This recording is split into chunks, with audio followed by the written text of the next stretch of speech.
Lots of issues surrounding vaccine passports. I'm happy today to be talking with Mark Rogers, the Executive Director for Cybersecurity at Okta. Mark, obviously, we've talked to you many times in the past regarding ransomware and pretty much every other security issue. Today, though, a hot topic really with these passports. What's at the heart of the problem here? So there's two kind of pillars that we should be fixed on. The first one is we know that the pandemic is not over. We're seeing variants pop up all over the place. And so we know that we need to control travel carefully. And that ensuring that the people who are traveling are vaccinated and monitoring what tests they've had, etc., are a key part of that. That's where vaccine passports come in. But we also know for vaccine passports to be effective, they have to be trustworthy and they have to be understandable. And so they have to be consistent.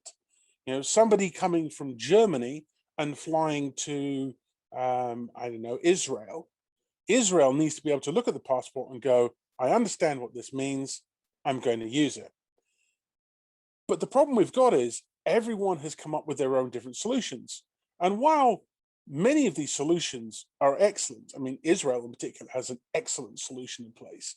Europe has a solution that covers all of the European member countries, which is great. They're not joined up. And this means there's sort of concern about trust and understanding. And this has really come to light if you look at the British situation. Britain has updated its rules now to say that if you are fully vaccinated and you're coming from an amber list country, which is a country they've considered to be of medium risk, you don't have to quarantine. But because they've got no consistency in terms of what vaccine passports are accepted, the only one they're trusting is their own, which is the NHS app. So suddenly, all of these vaccinated travelers coming from the US, coming from Europe even, can't go to the UK and bypass quarantine as intended because their app hasn't been trusted. Yet they're being given the same vaccine. You know, they were given Pfizer in Germany, so why can't they be let into the UK? And it boils down to this fundamental problem. We globally and we nationally have to agree on common standards on how vaccine passports work so that they're consistent, so that they're secure, and so that they're widely available. Yeah, and Mark, the problem, I mean, what a travel nightmare this is and is going to create for people as they're trying to come and go. It's going to get really messy. Someone actually used, and it's quite a strong term, but I actually kind of agree with it. Someone used the term medical apartheid because there are countries which cannot afford to produce these highly technical digital passports that we're seeing in some places without help. And so they're either not producing vaccine passports at all, or they're producing letters, or they're producing cards, which are not then being accepted.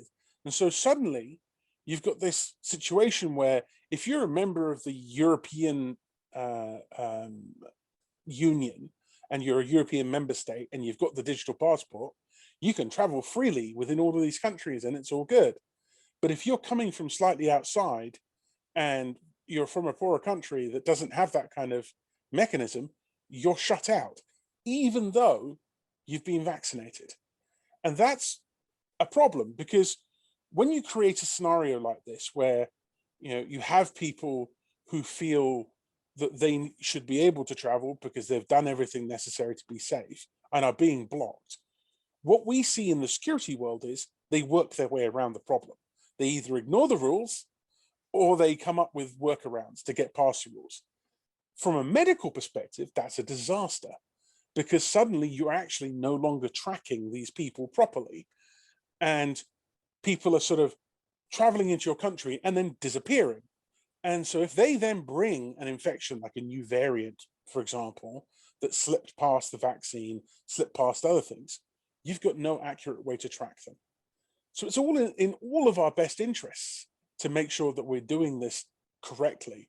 And it doesn't actually have to be a massive privacy problem because you're really talking about a binary condition here.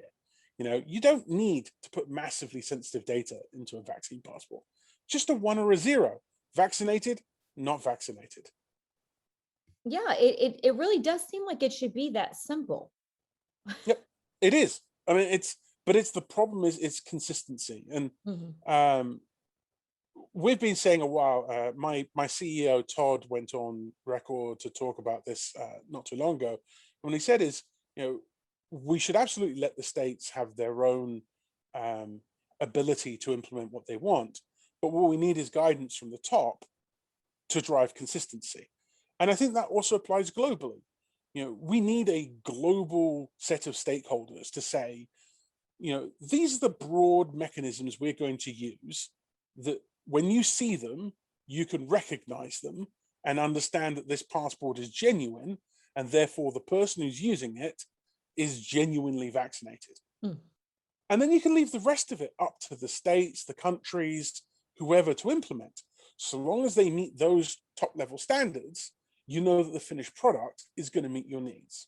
Yeah, and a lot of implications here, Mark, if we can't get this worked out between countries, with trade issues will be threatened and things like that, because it sounds like the countries, it will only create more pressure between them and, leading to a lot of problems. And I think they are already starting to, because like, why should one country allow people to come in from another country if that country isn't going to recognize its vaccinated people and allow them in?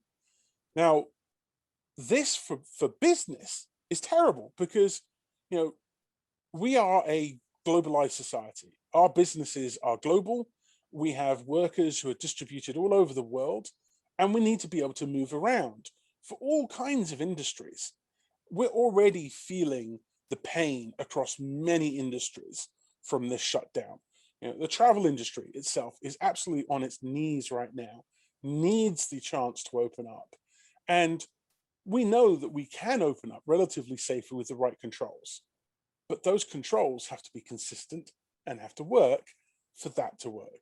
All right, Mark, a lot of layers to this here, and certainly something we'll be talking about for some time to come now.